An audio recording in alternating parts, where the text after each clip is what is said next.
Suppose मान लीजिए कि आपका बुरा समय 5 साल के लिए है, ठीक है। हम्म। और उन 5 सालों में आपने जो शुरू के 2-3 साल हैं बहुत अच्छे कर्म कर लिए, ठीक है। धर्म कर्म सेवा और अपना जो भी दायित्व था उसको पूरा किया। तो वो हो सकता है वो 5 साल ना जाकर के 2-2.5 साल पे ही खत्म हो जाए। प्रत्येक टाइम पे जो भी घटित होना है होता है उसका निर्माण हो चुका होता है। अब हम इसे टाल नहीं सकते, मिटा नहीं सकते। वो आएगा ही आएगा। लड़की का मांगलिक होना या लड़के का मांगलिक होना, इन सब चीजों का सच में असर होता है कुंडली पे? या इसका क्या मतलब, व्हेन इट कम्स टू मांगलिक लोग इतना डरते क्यों है? ये है क्या चीज? आपने अपने जीवन में नए लोगों को जन्म लेते हुए देखा होगा और ट्रू। बुजुर्ग लोगों को जाते हुए भी देखा होगा। तो दिमाग में ये कामना रखो कि जो जिंदगी मिली है वो एक्सपीरियंस करने के लिए मिली है। Is astrology really a magic or it's simply misunderstood? If everything is already written, then where does our karma fit in?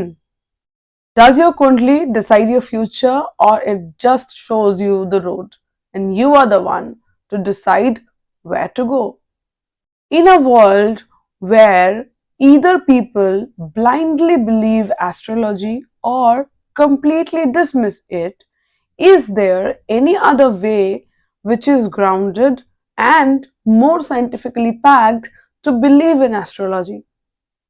Today's conversation is about clarity and not fear.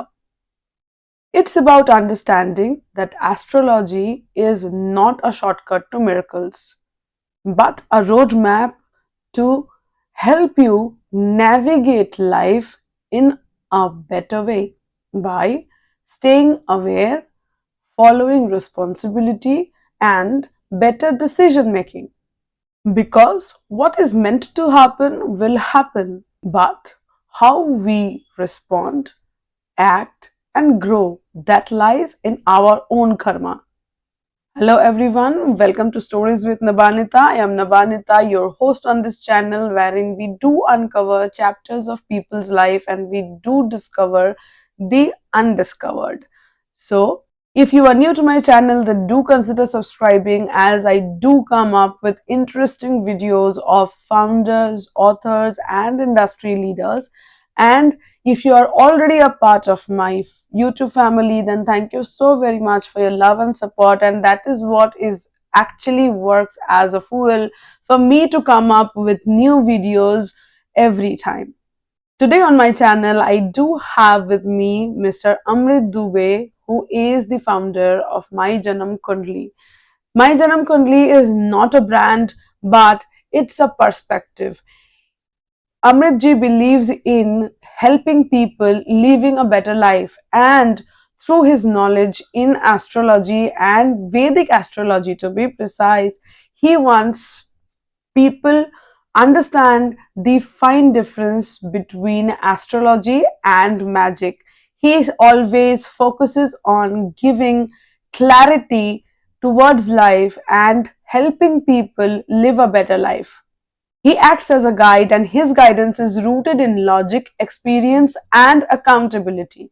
So, without any further ado, let me take you inside my studio where Mr. Amrit Dubey is waiting for us, and I am super excited to ask him whatever questions I have in mind related to astrology and life. So, let's go inside.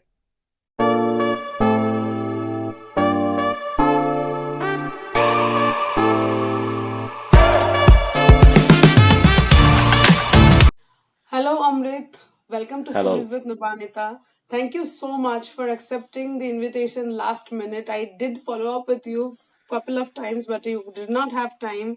Thank you so very much for giving me this time now. And I really appreciate that you agreed to be on my channel. So thank you so very much for that. Now, you are an astrologer and the founder of My Janam Kundli. So, today we are going to burst myths around astrology and we'll talk about your brand as well. So, Amrit, welcome to my show. जय संतोषी माँ। कैसे हैं आप? मैं ठीक हूँ, आप बताएं। मैं भी बढ़िया हूँ। बस भगवान से यही कामना है कि जैसे जो वक्त अभी पिछला गुजरा है सबके लिए, वो अच्छा रहा होगा, और आने वाला जो भी समय है वो भी सबके लिए बेहतर ही हो, यही सबसे बड़ी मंगल कामना है।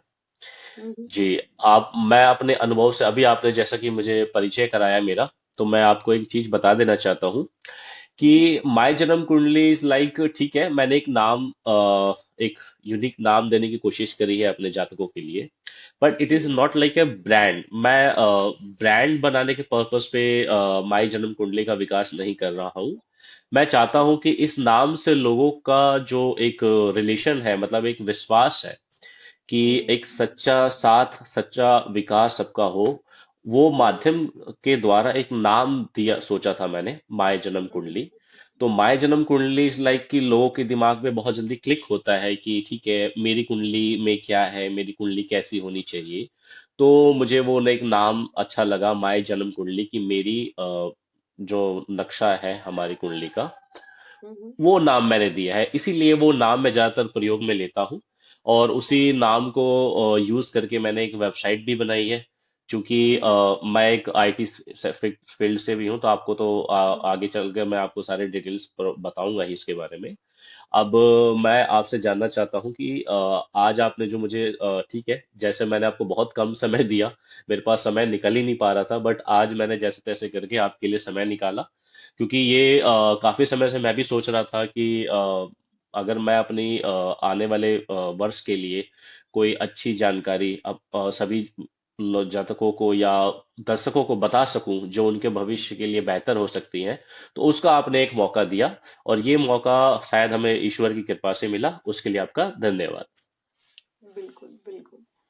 तो जैसे हमने बात की या जैसे आपने बताया कि माई जन्म कुंडली आपके लिए ब्रांड नहीं है, एक माध्यम है लोगों के जीवन को और बेहतर बेहतर करने के लिए, ताकि जी। लोग ये जान सके कि उनकी कुंडली में क्या योग है, क्या उनके साथ आने वाले समय में होने वाला है, और जी। किस तरीके से वो उस चीज को बेहतर कर सकते हैं। तो जी। When it comes to astrology Amrit, hmm. Does it really happen, ऐसा सच में होता है कि अगर आपको पहले से पता है कि क्या आपके साथ होने वाला है तो आप उस चीज को टाल सकते हो, उस चीज से आप बच सकते हो? ये हम्म। मेरा सबसे पहला सवाल आपसे। देखिए, हमने जो पूर्व जन्म में कर्म किए होते हैं ना, वो उस हम्म। कर्म से हमें ये जीवन, तो हमें प्रत्येक टाइम पे जो भी घटित होना है होता है, उसका निर्माण हो चुका होता है। अब हम्म। हम इसे टाल नहीं सकते, मिटा नहीं सकते, वो हम्म। आएगा ही आएगा। जैसे अगर कोई दुर्घटना है तो वो आएगी ही आएगी। उसे कम या ज्यादा, ये आपके ऊपर निर्भर होता है कि आप इस जन्म में क्या कार्य कर रहे हो। सपोज मान लीजिए कि एक समय आ गया कि अब आपको इस समय गंभीर बीमारी की समस्या से आप जूझ सकते हो, ठीक है। तो उस समय पे आपको केवल अपना ज्यादा ध्यान देना है। साथ में अगर कोई उस चीज को अगर काट सकता है, तो वो केवल आध्यात्मिकता ही है। जैसे कि हमारे ऋषि मुनियों ने भी कहा है कि हमें अपने अगले कर्म को बेहतर बनाने के लिए जो अभी समय है, आज हम जो कर रहे हैं, उससे आने वाला भी बेहतर होगा, और जो पिछला हम करके आए हैं उसको प्रभाव को भी कम किया जा सकता है, ठीक है। अच्छा। तो उसको मिटाया नहीं जा सकता। सपोज मान लीजिए कि कोई दुर्घटना है, आपको पता है कि वो दुर्घटना होनी ही होनी है। अगर आपने कुछ ऐसे कर्म किए, सपोज मान लीजिए कि कई बार आपने देखा होगा ना कि आप 2 से 4 गज की दूरी पे आप खड़े होते हो, और अचानक से ऊपर से कुछ गिर जाता है और आप बच जाते हो, जी। तो वो एक संयोग बन जाता है। तो इसी तरीके से हम हमारे जो हमने जो कर्म कर दिए हैं, वो तो हमारे जीवन में आने ही वाले हैं।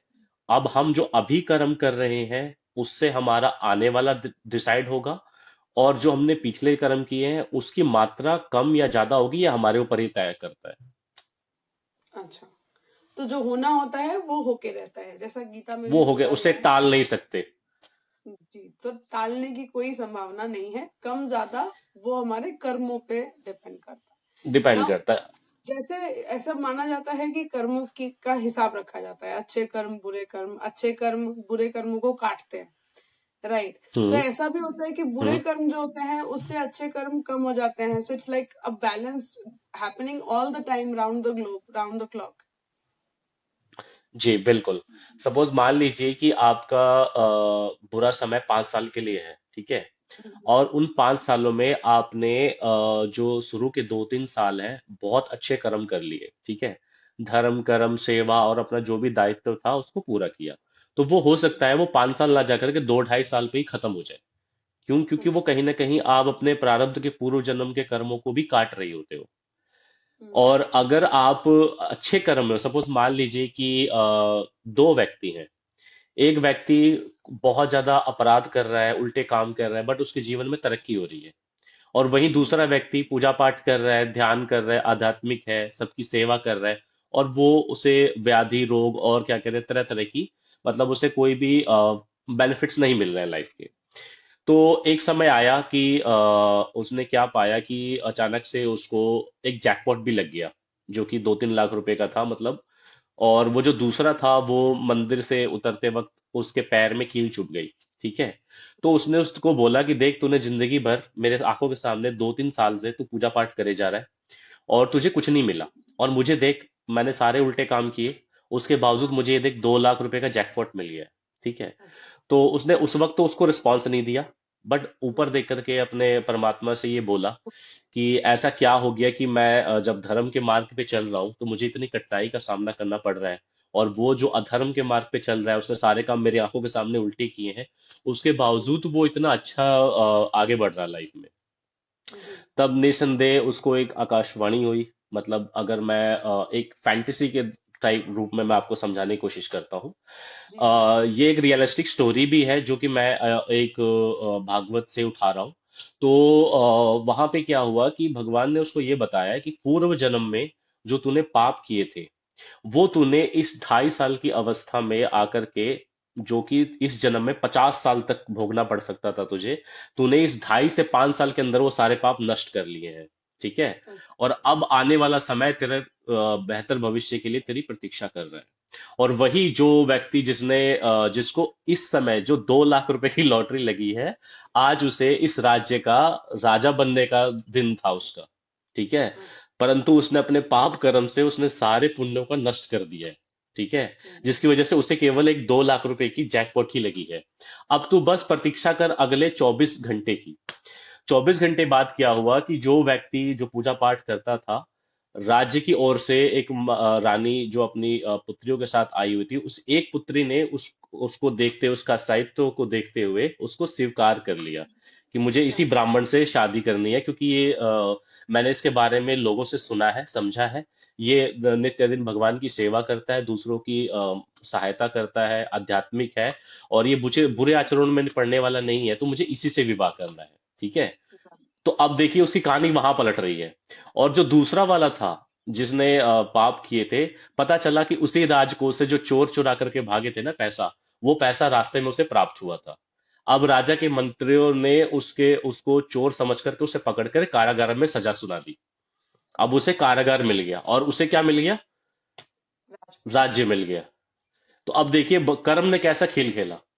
पहले तो ऐसा ऐसा लग रहा था ना कि वो बहुत मौज कर रहा है, ऐसा तो हमारी लाइफ में भी ऐसा ही होता है। हमें दिखाई दे रहा है कि सामने वाला बहुत इंजॉय कर रहा है, बहुत अच्छी लाइफ में जी रहा है।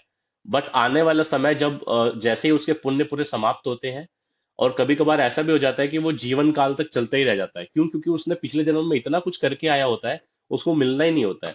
लेकिन केवल धन, ठीक है, केवल सांसारिक सुख, ये वास्तविक सुख नहीं है। अच्छा। मैंने ऐसे ऐसे लोगों भी देखे हैं मेरे पास जो जातक आते हैं, कहते हैं जी हमारे पास करोड़ों रुपए हैं, पर उनका भोग करने वाला कोई नहीं है। ट्रू। तो वो भी बेकार है। हम्म। और कई लोग ऐसे आते हैं जिनके पास मंथली इनकम बहुत कम होती है, उसके बावजूद उन्होंने परिवार में सारे खुशी मिलाप रहते हैं।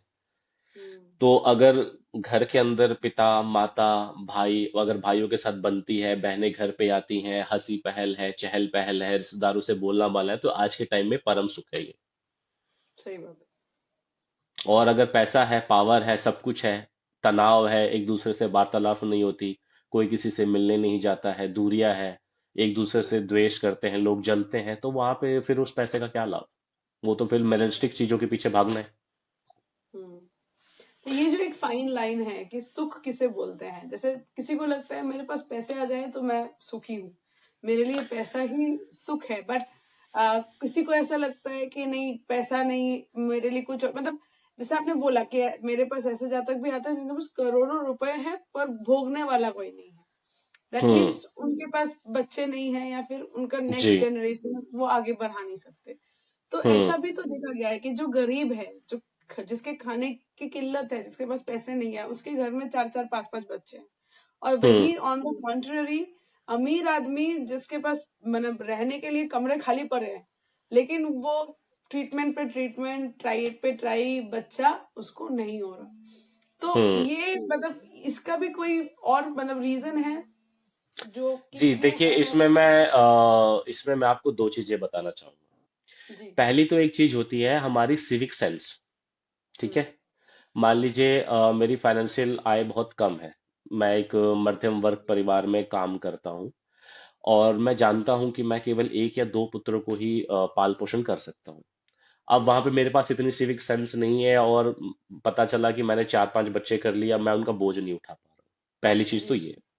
बिल्कुल। दूसरी चीज यहाँ पे क्या आती है कि एक हमारे पूर्व जन्म के जो कर्म होते हैं ना, उसी से डिसाइड होता है कि हमारे माँ बाप कहाँ मिलेंगे, हमारे भाई कितने होंगे, हमारी बहनें कितनी होंगी। हमने जिन जिन से कर्जा लिया है पूर्व जन्म में, वो आपके मित्र, आपके बंधु, आपका भाई बन करके प्रकट होता है। सपोज मान लीजिए आपने जो कर्म किया, एक और एग्जांपल देता हूं मैं आपको। सपोज करिए कि दो व्यापारी व्यक्ति थे, दोनों ने आपस में व्यापार किया, और जब व्यापार काफी अच्छी अवस्था में चला गया, तो दूसरे वाले व्यापारी, जो उसका परम मित्र भी होता था, उसके मन में लालच आ गया। उसने क्या जी। किया कि घोटाला करके और हम्म। धोखे से अपने मित्र को मरवा दिया। ठीक है। अच्छा। हम्म। अब वो एक तो मृत हो गया, और उसका जो भी था उसके सब उसके पास आ गया। ठीक है। हम्म। हम्म। अब कुछ वर्ष बीता, उसके घर में एक पुत्र पैदा हुआ। अच्छा। हर्ष और उल्लास, उसने बहुत पैसा खर्च किया, आनंदित हुआ। जब वो 5 साल का हुआ उसका पुत्र, तो अचानक एक बहुत बड़े रोग ने उसको घेर लिया। अच्छा। पैसे लगने शुरू हुए उसके ठीक कराने के लिए। हम्म। काफी अमीर था, इसने काफी पैसा कमाया था बिजनेस में। इसने अपना पैसा लगाना शुरू कर दिया। रोग ने तरह तरह के इलाज करवाए। कोई मतलब इसने घर से लेकर के, बाहर से लेकर के, विदेश से लेकर के, हर जगह हर बड़े डॉक्टर को इसने दिखाया। बट इसका अच्छा। पैसा धीरे धीरे खत्म होने लगा उस रोग में। अंत समय में डॉक्टर ने बोला कि इसको बचाने के लिए एक बहुत बड़ा मोटा अमाउंट लगेगा, और इसका बॉडी का जो हार्ट है, ये हमें रिप्लेसमेंट करने पड़ेगी। अच्छा। तो ये तैयार हो गया। इसने कहा कि सब मैं सब कुछ दे दूंगा, बट मुझे मेरे बेटे को बचा लो। अच्छा। इसने वही किया, सब कुछ दे दिया। तो जो ऑपरेशन था वो भी सक्सेसफुल हुआ, बट उसका बेटा बच नहीं पा रहा था। तब अंत समय जब उसके बेटे का आया, तो उस बेटे ने उसको बुलाया कि मैं अपने पिता से अंतिम बार मिलना चाहता हूँ। तो हम्म। जब वो मिलने गया, उससे बात करी, तो उसने बोला कि चल भाई, अब मैं चलता हूँ, मेरा हिसाब हो गया है तेरे साथ। तो वो आश्चर्यचकित हो गया, यार ये किसकी आवाज है। तो उसने अपने बेटे की तरफ देखा, कमरे में और कोई नहीं था। बट उसका बेटा, क्यों क्यों इधर उधर देख रहा है, मैं ही हूँ जिसको तूने मुझे मार दिया था ना मुझे। मैंने अपना जो बिजनेस का पैसा था वो सब ले लिया है, और मैंने मेरा जो हिसाब करना था मैंने पूरा कर दिया है। अब तेरे पास केवल उतने ही पैसे बचे हैं जो तेरे थे। मैंने अपने सारे पैसे वसूल कर लिए हैं, अब मेरी मृत्यु होने से कोई नहीं रोक सकता। क्योंकि जब मेरी मृत्यु हुई थी ना, तो मेरे घर वाले बहुत रोए थे। अब तुझे भी, तू रोएगा और तेरी पत्नी रोएगी, तेरे घर वाले रोएंगे, क्योंकि तेरे वंश में भी अब कोई नहीं बचा है रोने के लिए। तो इस तरीके से उसने अपना पूरा हिसाब किताब करके वो चला गया। तो ये चीज हमारे जो ऋषि मुनि हैं, आप यजुर्वेद पढ़ेंगे, जो वेद है हमारे, उसमें भी कई श्लोकों में इनका वर्णन आता है। कि यहाँ पर बताया जाता है कि हमारे पूर्व जन्म में किए गए कर्म ही इस जन्म में हमारे माता पिता भाई बंधु सब बन करके आते हैं।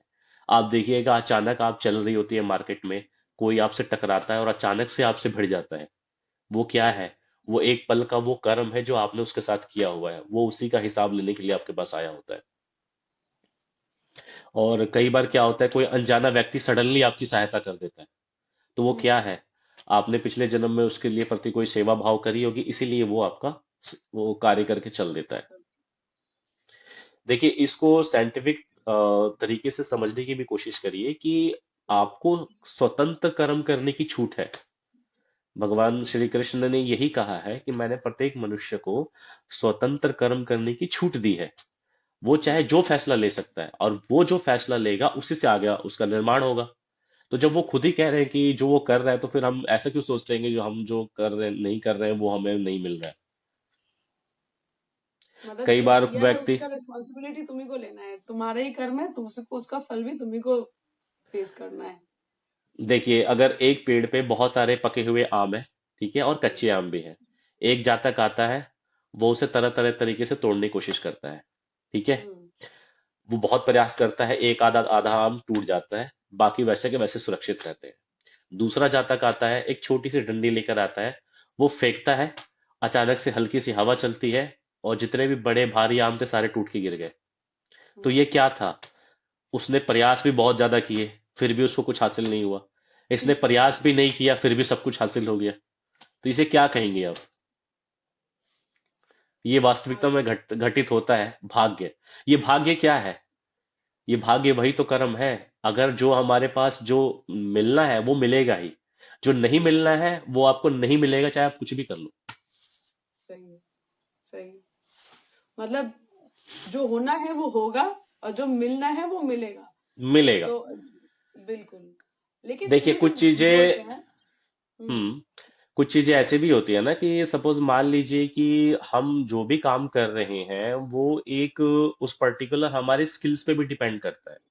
मान लीजिए हम्म। कई कुंडली में भाग्य का जब जिक्र आता है, तो भाग्य तो केवल उतना ही उसे करा सकता है ना जो उसके भाग्य में है, बिल्कुल। उससे अधिक तो नहीं कराएगा। बट सबके लिए भाग्य क्या सेम होता है? नहीं। नहीं। काल देश पात्र की स्थिति भी डिपेंड करती है। सपोज एक हम्म। करोड़पति के लिए भाग्य जब चमकता है तो उसको करोड़ों रुपए दिलाता है। जब एक लखपति के लिए भाग्य चमकता है तो उसको लाखों दिलाता है। जब एक हजार कमाने वाले व्यक्ति का भाग्य चमकता है तो उसको हजारों लाखों में दिलाता है। तो इस तरीके से अलग अलग लोगों के प्रति अलग अलग चीजें घटित होती हैं। अब आपके, अगर ये कह दिया जाए, जिसे मैं आपसे अभी आगे चल के बात भी करूंगा राजयोग के बारे में, तो हम्म। राजयोग का मतलब ये नहीं कि आप बिल्कुल राजा बन जाओगे। राजयोग का मतलब होता है मान सम्मान प्रतिष्ठा में वृद्धि। बिल्कुल। ठीक है, तो ये है। अच्छा। ओके अमृत, जैसे आपने बताया कि आप 14 साल आपने डिजिटल मार्केटिंग हम्म। किया है, so you have spent hmm. Quite a lot of time, like 1.5 decade in digital marketing. So you hmm. have seen a lot of changes also, a lot of shifts also when it comes to hmm. digital marketing. But hmm. I would like to know ऐसा क्या हुआ when you felt कि आपको astrology भी करनी चाहिए, या फिर आपको लगा कि आपके जो अंदर एस्ट्रोलॉजी का ज्ञान है, जो आप हम्म। समझ सकते हो, वो आप हम्म। लोगों के साथ शेयर करना चाहते हो, and you want to give them suggestions and guidance. हम्म। देखिए, मैं डिजिटल मार्केटिंग कर रहा हूँ आपका 2009 से, मार्च 2009 से। मैंने कुछ वर्ष जॉब करी है, उसके बाद कुछ वर्ष फ्रीलांस करा, उसके बाद मैंने अपनी ऑन कंपनी स्टैब्लिश एक ब्रांड नेम के अंडर आकर के काम करना शुरू करा।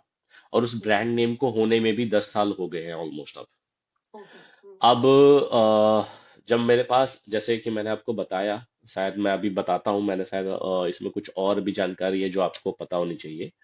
पहली की जो मेरा बैकग्राउंड है, मैं एक ब्राह्मण कम्युनिटी से हूँ। और मेरे जो एसेंचर्स हैं, जो हमारे पूर्वज हैं, उनके पास भी जैसे ये जो ज्ञान होता है आपका, कर्म कांड करने का, दूसरा आपका होता है ज्योतिष विद्या का। तो हमारे जो गुरुजी थे, उनके मतलब थे कि मैं बात कर रहा हूँ मेरे पिताजी के गुरुजी के गुरुजी। मैं Okay. आज से बात कर रहा हूँ, आज से 150 साल पहले की। अच्छा। तो क्योंकि हमारे घर में कुल गुरु होते हुए आए हुए हैं। तो हम्म। जैसे हमारे, जैसे मेरे पिताजी के जो गुरुदेव हैं, उनके, उन्होंने गुरु उनसे लिया हुआ है। फिर मैं, मेरे जो गुरुजी हैं, मेरे पिताजी के जो गुरुजी हैं, उनके जो बेटे होंगे, मैं उनसे गुरु दीक्षा प्राप्त करूंगा। फिर मेरा जो बेटा होगा वो उनके उनसे प्राप्त करेगा। तो इस तरीके से हमारे यहाँ काफी लंबे समय खानदान में होता हुआ आया हुआ है। ओके। अब जब एक समय ऐसा आया, ये था फ्रेश आपका 2018, अच्छा। यहाँ पे 18-19 में मैंने एक चीज नोटिस करी कि मेरा जो ध्यान था अचानक से आध्यात्मिक की ओर बढ़ रहा था। अच्छा। मुझे नहीं समझ में आ रहा था कि इतने सालों से अचानक से ऐसा क्यों होने लगा। हम्म। तो कुंडली में जहां तक मेरा मानना है या जो मैंने अभी तक ऑब्जर्व किया है, एक तो आपकी कुंडली में सूर्य, और दूसरे हैं केतु, तीसरे है गुरु बृहस्पति। हम्म, बुध तो आपके बुद्धि और वाणी के कारक हो जाते हैं, ठीक हम्म, है। लेकिन एक्चुअल में जो ज्ञान के कारक है वो गुरु बृहस्पति है। हम्म, और गुरु बृहस्पति ही एक कुंडली में वर्गोत्तम आता है और वर्ग कुंडली आती है। तो वर्गोत्तम में भी और वर्ग कुंडलियों में भी गुरु बृहस्पति मेरे लग्न के स्वामी बनते हैं काम में। अच्छा, और दूसरा आ जाता है जो केतु है, केतु देव। वो केतु देव का जो साथ है वो स्वयं सूर्य देव के साथ है। तो ये अचानक से नहीं, ये पहले से ही निर्धारित था कि मुझे आध्यात्मिक में तो आना ही पड़ेगा। और जब तक आपको आध्यात्मिक अगर चीजें प्राप्त होने लग जाए ना, तो आप जी, असल में बहुत सारी चीजों से बच जाते हो। जैसे कि आजकल के टाइम में जो वर्कलोड हो गया है, जो काम का स्ट्रेस हो गया है, जो हम्म, अनवांटेड एक्सपेक्टेशंस हो गई हैं सबकी एक दूसरे से, फैमिली में, रिलेशन में, पहले में और अब में बहुत अंतर आ गया है। जी, अब ये बहुत भागम भाग वाली लाइफ हो गई है हमारी। हम्म, तो इस भागम लाइफ लाइफ में अगर आप थोड़े बहुत, अगर आप मेडिटेशन करते हो, आध्यात्मिक रहते हो, तो उससे क्या है कि मानसिक शांति बनी रहती है, ठीक है। हम्म, हम ज्यादा किसी उसमें पढ़ते नहीं है। मेरा लॉजिक इस तरफ बिल्कुल नहीं है कि हमें सब कुछ छोड़ करके आध्यात्मिक हो जाना चाहिए। हमें पॉइंट टू पॉइंट साइंस की तरफ फोकस करना चाहिए, क्योंकि साइंस ही हमें विकास देती है, जो कि इस हम्म, कलयुग की डिमांड है, ठीक है। हम्म, आप साइंस को नहीं छोड़ सकते। अगर आप साइंस को छोड़ोगे तो आप इस दुनिया से दूर हो जाओगे। बिल्कुल, पर आपको साइंस के साथ चलते हुए अपने आप को अंदर, जो हमारा माइंडसेट है, उसको सेट करना पड़ेगा आध्यात्मिक की ओर से। तभी आप दोनों का कंबाइन रिलेशन बना करके आगे चलते हो। तो जब मेरी दशा आई कुंडली में, तो मुझे आध्यात्मिक आना शुरू हो गया। और जब आध्यात्मिक आना शुरू हुआ तो सबसे पहले मैंने पढ़ना शुरू किया एस्ट्रोलॉजी के बारे में, वैदिक एस्ट्रोलॉजी के बारे में। कुछ आचार्य जैसे आपके जगन्नाथ बासन, आपके क्या कहते हैं, वराहमिहिर, जो आपके दिग्गज माने जाते हैं वैदिक एस्ट्रोलॉजी के। तो हम्म, इन्होंने ज्योतिषाचार्य ने जो पुस्तकें लिखी हुई हैं वहां से जानकारी ली, प्लस हमारे घर में जो हमारे गुरुजी जो कुंडलियां देखते हैं, वो अपनी लाइफ टाइम में कब तकरीबन 75,000 कुंडलियां देख चुके हैं। तो उनके अंडर रह तो हम्म, उनके अंडर रह करके मैंने चीजें सीखना शुरू करी। उन्होंने मुझे योग दिखाने शुरू करे। यहाँ तक कि जब मैंने अपनी कुंडली में भी कुछ चीजें ऐसी देखी कि मैं बिल्कुल वही कर रहा हूँ जो वो नक्शा बना हुआ है, मैं उसके विपरीत कुछ भी नहीं कर रहा था। तो मैंने ये चीज नोटिस करी। फिर मैंने कुछ जातकों के जीवन में नोटिस करना शुरू करा। जब वो आते हैं, बताते हैं, दिखाते हैं, तो मुझे लगता है कि अच्छा, ये जातक इस वक्त ऐसे कर रहा होगा। और हम्म, वो एक्चुअल में ऐसा करता हुआ मिलता है। तो अच्छा, कई बार संयोग भी बनता है तो बिल्कुल मैचेबल बन जाता है। और कई बार कहते हैं ना कि आप 100% एक्यूरेट नहीं हो सकते। नहीं, आप केवल क्योंकि कई जहाँ तक ऐसा सोचते हैं कि कुंडली बस एक बार जो प्रेडिक्ट हो गया वो सच ही साबित होता है। देखिए, हम केवल योग बता सकते हैं। होना ना होना वो आपके कर्म पे और आपके जो पूर्व जन्म है उस पर डिपेंड करता है। हम्म, तो ये चीजें हैं। तो जब 2019 में मेरा एक दशा आया, वहां पे मैंने सीखना शुरू किया। 2021 में मैंने एक आपका कोर्स जो है इसको ज्वाइन किया। एक अंबाला में है एक इंस्टीट्यूशन, जहाँ से मैंने अपना सर्टिफिकेशन किया। वहां हम्म, पे मैंने अपनी और भी जो बारीकियां होती है उनको सीखा और हम्म, समझा। और वहाँ के गुरुजी ने मुझे एक ही चीज का दिया कि अभी भी आप इसको ना पर्सनली किसी को हिप्नोटाइज या पर्सनल यूज पे आप इसका इस्तेमाल नहीं करोगे। क्योंकि आजकल बहुत लोग होते हैं ना कि किसी को घुमा के रखते हैं एक ही सवाल के अंदर, ताकि वो उससे उसका काम चलता रहे। तो ये काम बिल्कुल मत करना। तो हम्म, हालांकि मेरे दिमाग में सबसे पहली चीज तो यही आई थी कि मैं अगर इस विद्या का प्रयोग केवल दूसरों को संकट से बाहर निकालने में प्रयास करूंगा, ना कि उनको संकटों में उलझाने का प्रयास करूंगा। बिल्कुल, अच्छा। तो ये जो ट्रांसफॉर्मेशन था, आपने जब आपको फील होने लगा कि आप स्पिरिचुअलिटी की तरफ जा रहे हो या आध्यात्मिक की तरफ आपके मन का डाइवर्जन हो रहा है, एंड फिर बाद में जब आपने अपना कुंडली देखा तब भी आपको दिखा कि ये था ही already, it was there, it was yes. Meant to happen, ये होना राइट। ही, राइट। तो राइट। ये जो टाइम फ्रेम है सिंस 2018 से लेके 2025 तक का, ये जो हम्म। आपका सफर है, आपका जैसे डिजिटल मार्केटिंग था वो तो है ही, now hmm. When it comes to my janam kundli, आपने किस तरीके से लोगों के मतलब मदद की है, कैसे उन लोगों की हेल्प की है, या किस तरीके से आप अपना ये जो नॉलेज है लोगों के साथ शेयर करते देखिए, सबसे पहले तो मैं आपको ये बताता हूँ कि जब भी कोई जातक मेरे पास किसी समस्या से आता है ना, तो मैं उसकी समस्या को मूलभूत तथ्य को समझने की कोशिश करता हूँ। कई लोग क्या होता है कि ऐसी समस्या में घिरे होते हैं जो उनके बस से बाहर होती है, तो आप उसे कंट्रोल कर ही नहीं सकते। अब सपोज मान लीजिए कि एक जातक मेरे पास आता है, वो ये कहता है कि सर मैंने तो लोन लिया हुआ था, और लोन का जो अमाउंट है वो मेरी इनकम से 10 गुना हो चुका है, और जो मेरी मंथली ईएमआई है वो बहुत ज्यादा हो गई है, जिससे मेरा घर और परिवार कुछ भी नहीं चल पा रहा है। तो हैं? उस केस में आपका उपाय वगैरह कुछ काम नहीं करेगा। क्यों? क्योंकि उन्होंने सिचुएशन को ऐसे मोड़ पे ले जाके खड़ा कर दिया है जहां पे जब तक वो अपना पर्सनल स्किल डेवलपमेंट करके अपनी इनकम को नहीं बढ़ाएगा, तब तक वो बाहर नहीं निकल पाएगा। ट्रू। मैं उसे माइंड को शांत रखने के लिए या कुछ उपाय बता करके थोड़ा बहुत उसे शांत तो कर सकता हूँ, या उसे चिंता ना करने का वो दे सकता हूँ। और दूसरी चीज कि अगर मुझे उसकी कुंडली में ये चीज योग भी दिख रहा है कि उसकी ऐसी दशा चल रही है जो उसे मानसिक शारीरिक कष्ट देने वाली है, तो उसे कोई नहीं बचा पाएगा। क्योंकि उसने जो कर्म किया है और जो बिना जाने सोचे उसने जो निर्णय किया है, देखिए, आज के समय में कोई भी जानबूझ करके फंसना नहीं चाहता। हर कोई अपना जो भी डिसीजन लेता है बहुत सोच समझ के, कई छोटे मोटे डिसीजन होते हैं जो कैजुअली हो जाते हैं जिसकी वजह से हमें गलती हो जाती है, बट वो हमेशा अच्छा सोच के ही निकलता है। मेरे पास एक जातक आए थे जिन्होंने फरीदाबाद में एक फ्लैट परचेज किया था। जब वो मेरे पास आए थे तो उन्होंने मुझे कुंडली दिखाई, तो मैंने उनसे कहा था कि आप ये जो फ्लैट लेने वाले हैं, कितना अमाउंट है इसका? तो उन्होंने मुझे बताया था, सर ये 1.8 यानी 1 करोड़ 80 लाख का था। ठीक है। जी। तो आपने उस फ्लैट के लिए और उनकी जो इनकम थी वो भी 3 लाख रुपए महीना थी उनकी इनकम। तो कह रहे थे, सर मैं ईएमआई आराम से 1.5 लाख रुपए पर मंथ कर सकता हूँ, मैं आराम से बैंक लोन लेकर के अपना काम कर लूंगा। ठीक है। अरे बाप मैंने कहा कि आपकी 1.5 साल बाद जो दशा आने वाली है वो आपको ईएमआई भरने नहीं देगी, आप परेशान हो जाओगे। रे। और अभी आपके पास ऐसा बार बार ऑफर आएगा कि सर आप ले लो वरना पछताओगे। आपको उसे स्किप करनी है, क्योंकि अगले 18 साल आप परेशान हो जाओगे, आप भर नहीं पाओगे। हम्म। तो उन्होंने मेरी बात सुनी, समझी, थोड़ा सा समय लिया, बट उन्होंने वही गलती करी। अब सही जब बात। उन्होंने ले लिया, अब हम्म। जब 12 से 13 महीने की ईएमआई तो आराम से भर दी उन्होंने। ठीक है। राइट।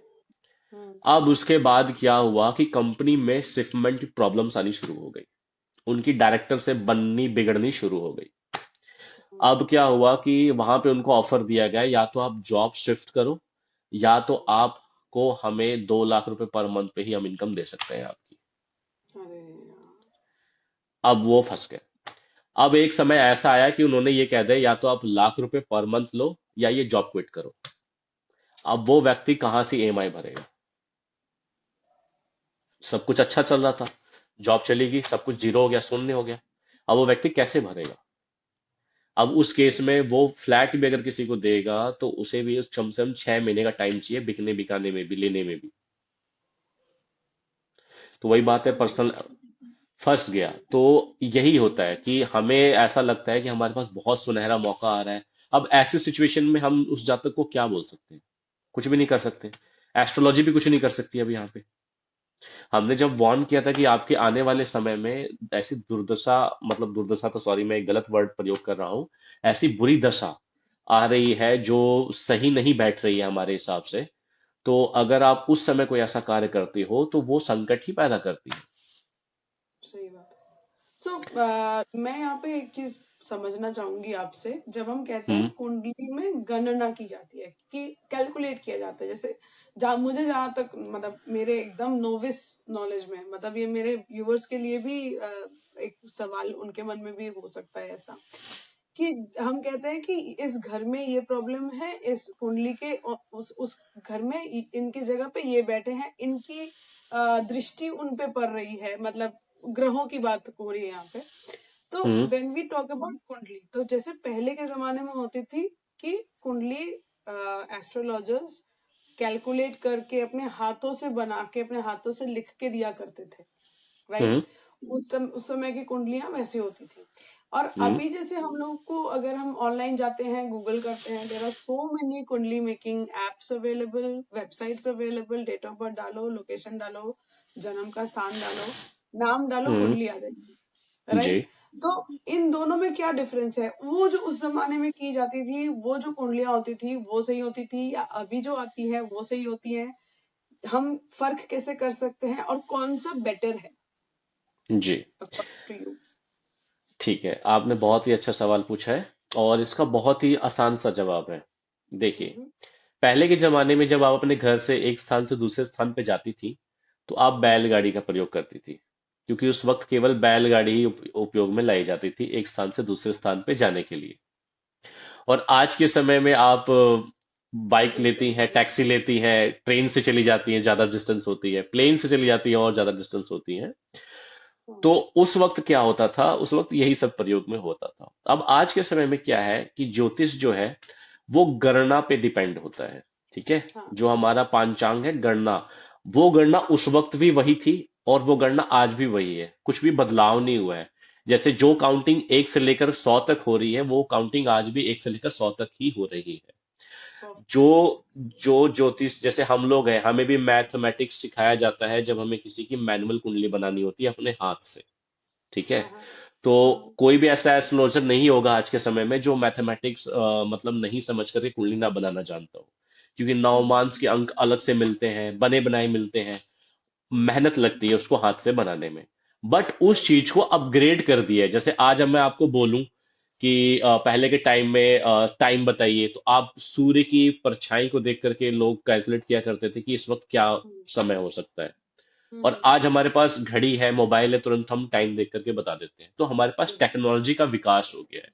तो ये जितने भी अच्छा। एप्लीकेशंस आती हैं, ये सारी एप्लीकेशंस के अंदर जो सॉफ्टवेयर होते हैं, ये उसी मैथमेटिक्स गणना का प्रयोग करते हैं जो हम मैनुअल बेस पे कुंडली बनाने के लिए प्रयोग करते हैं। होता क्या है, कई बार सॉफ्टवेयर में कुछ एरर्स की वजह से या कोई प्रॉब्लम्स की वजह से गलत कुंडली भी बन जाती है। अच्छा। तो करना सिर्फ इतना होता है कि बस मल्टीपल उस पे जाके चेक कर लेना चाहिए कि अगर एक सॉफ्टवेयर पे ये आ रही है तो एक दूसरे सॉफ्टवेयर भी चेक कर लेना चाहिए। दोनों पे सेम आ रही है, इसका मतलब बिल्कुल करेक्ट है, कोई गड़बड़ नहीं है। तो ये जितने भी सॉफ्टवेयर हैं, ये सारे क्या करते हैं, ये सारे आपके वही मैथमेटिकल्स यूज करते हैं जो हम पहले यूज किया करते थे। अब क्या है, ये टाइम सेविंग है। अगर कोई ज्योतिष के पास आता है, अब हम क्या है कि जैसे 2 से 4 घंटे के अंदर मैं 3 से 5 कुंडलियां देख लेता हूँ। अगर वो समय होता तो मैं एक या दो ही देख पाता। क्यों, मैथमेटिक्स कैलकुलेट करना पड़ता बार बार। तो ये सारी चीजें होती हैं। अच्छा, सो यू आर सेइंग कि एक्यूरेसी वही है, लेवल ऑफ एक्यूरेसी सेम ही रहती है, मोर और लेस। बिल्कुल। Right, great. नाउ यहाँ पे, जैसे you are into digital marketing, तो मैं इसके साथ इसको ऐड करना चाहूंगी, इमर्जेंस ऑफ एआई। अभी जैसे लोग कह रहे हैं कि एआई से भी एस्ट्रोलॉजी हो सकती है, right? Hmm. Will not name the brands, but there are brands जो ऑलरेडी एआई से ही एस्ट्रोलॉजर्स बना के they are getting the predictions declared कि ऐसा है आपके हम्म। आने वाले समय का होने वाला। सो मेरा यहाँ पे ये मानना है कि क्या एस्ट्रोलॉजी एक ऐसा चीज है जिसको एआई पूरा ग्रास्प कर सकता है, और हर एक प्रॉब्लम का लाइफ में जैसे एस्ट्रोलॉजी में सोल्यूशन है, बिल्कुल वैसा प्रॉपर सोल्यूशन दे सकता है? देखिए, इसमें क्या है कि अभी तो एआई इतना डेवलप नहीं हुआ है जो मानव की संरचना का निर्माण कर सके या मानव की थिंकिंग के बराबर आपका उसी लेवल का आपको प्रेडिक्शन दे पाए। अभी इसमें हम्म, क्या है, जैसे जब कुंडली तैयार होती है ना, तो जिस सॉफ्टवेयर से कुंडली तैयार हुई है, जो मानक दंड दिए गए हैं, ठीक है, हम्म, वो मानक दंड मोस्टली सब कुछ एक्यूरेट होते हैं। बट हम्म, जो उनके प्रेडिक्शन लेवल होता है, वो कई बार गलत हो जाता है। कई बार क्या, मोस्टली गलत हो जाता है। क्यों? अच्छा, मैं अगर मैंने बहुत बार देखा भी है, जो प्रिंटेड में आता भी है आपका, वहां पे अगर वहां पे ये बताएगा कि ये कुंडली मांगलिक है, बट वहां नीचे हम्म, आप चेक करेंगे तो वहां पे वो नोट दिया करेगा कि इस मानने से पहले किसी ज्योतिष की परामर्श ले लो। क्यों? क्योंकि हाँ, ऐसे कई सूत्र होते हैं जो मांगलिक का खंडन भी कर देते हैं, और वो सूत्र जो है वो एक एआई का भी उसको डिटेक्ट नहीं कर पाता है।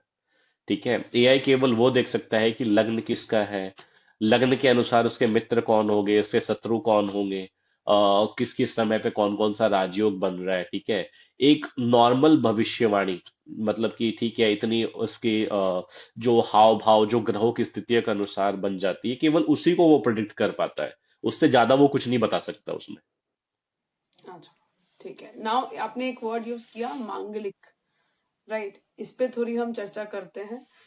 जी। हम ऐसे बहुत सारी मूवीज में हमने देखा है, ऐसे बहुत सारे सीरीज में भी हमने देखा है, लड़की का मांगलिक होना बहुत गलत या बहुत बुरा माना जाता है कि अगर लड़की हम्म। मांगलिक है तो उसके साथ जो उसका पहला पति होगा उसकी मृत्यु हो जाएगी। मतलब ये मेरे नॉलेज के हिसाब से जितना मैंने देखा है, ठीक है, मूवीज में यही दिखाते हैं। तो ले जाके लड़की की शादी पेड़ से करा दी, किसी और चीज से करा दी, तो पहला पति पेड़ बन गया या कुछ और बन गया, तो उसका जो दूसरा इंसान पति है तो वो उसके बच जाने की संभावना बनती है। तो इस तरीके के ये जो चीजें हैं कि लड़की का मांगलिक होना या लड़के का मांगलिक होना, इन सब चीजों का सच में असर होता है कुंडली पे, या इसका क्या मतलब, व्हेन इट कम्स टू मांगलिक लोग इतना डरते क्यों है, ये है क्या चीज?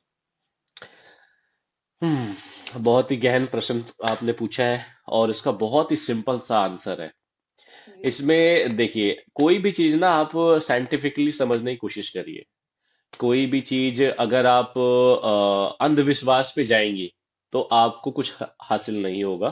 थोड़ा सा समझने का प्रयास करिए। बिल्कुल। मांगलिक, मांगलिक का मतलब क्या होता है? मतलब कि मंगल। मंगल कौन है? ग्रहों में एक एक जो ग्रह है जिनको हम सेनापति भी बोलते हैं, वो मंगल देव है। उनका स्वभाव देखिए कैसा है। क्या एक जो सेनापति है वो बहुत ही नॉर्मल स्वभाव का, बहुत ही डरपोक, या फिर चुपचाप बैठने वाला, या किसी की सुनने वाला हो सकता है? नहीं। नहीं होगा। वो कैसा होगा? वो बिल्कुल काफी सीरियस, और अपने जॉब को लेकर के काफी प्रोत्साहित होगा, और गुस्से में भी हो सकता है, क्योंकि सेनापति अगर पूरा प्रभाव दिखाई देगा ना, तभी वो दुश्मनों को डट करके भगा सकता है, ठीक है। बिल्कुल। हाँ। तो मांगलिक कुंडली का होने का अर्थ वास्तविक में क्या आता है कि जो व्यक्ति मांगलिक होता है, उसका थोड़ा जो स्वभाव होता है वो काफी थोड़ा सा तेज हो जाता है, प्रभावशाली हो जाता है, हम्म। गुस्सा ज्यादा हो जाता है, ठीक है। और सपोज मान लीजिए सामने अगर आप कोई 20 साल का लड़का है, वो तेज गुस्सा होगा, और कोई 5 साल का लड़का है उसके सामने वो गुस्सा होगा, तो जो 5 साल का लड़का होगा ऑब्वियसली उसके गुस्से को देख करके डर जाएगा। राइट। तो अगर लड़की मांगलिक है तो उसको गुस्सा ज्यादा आ रहा है, वो उसका स्वभाव काफी तीखा है, तेज है, तरार है, तो जब उसकी शादी होगी तो कोई भी परिवार ये नहीं चाहता कि जो लड़की हमारे घर में आए वो इस तरीके से सबके साथ व्यवहार करे, जो समाज में या घर में अशांति पैदा कर दे। बिल्कुल। तो हाँ।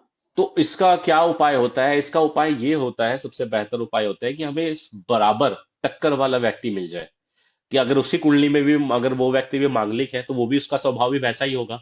तो जब दोनों के स्वभाव एक जैसे, अरे ये गर्म है मैं भी गर्म हूँ, चलो ठीक है हम दोनों साथ में रहते हैं, तो ये हम्म। इस तरीके से प्रभाव पड़ता है। अब सपोज मान लीजिए किसी व्यक्ति मंगल है, और कोई व्यक्ति कर्क लग्न में है, चंद्रमा है, वो हो गया शांत, ये हो गया उग्र। अब शांत और उग्र की जल्दी बनेगी नहीं ना। या तो वो उतनी डर जाएगी कि यार बिल्कुल ही वो हो जाएगी, या तो वो व्यक्ति छोड़ देगा, यार ये मेरे टाइप की है ही नहीं। हाँ। तो यहाँ पे कॉम्बिनेशन देखा जाता है। और अच्छा। ये भी देखा जाता है कि आपका क्रोध पूरी तरह से हावी आपके ऊपर ना हो, जैसे आप अपनी मैटेरियल लाइफ को बर्बाद कर लें।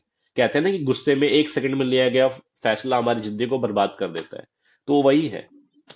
हाँ हाँ। तो मांगलिक होने का मतलब ये नहीं कि आप हम्म। बुरी दुनिया से अलग हो गए, अब आप तो है, ये ऐसा कुछ भी नहीं है।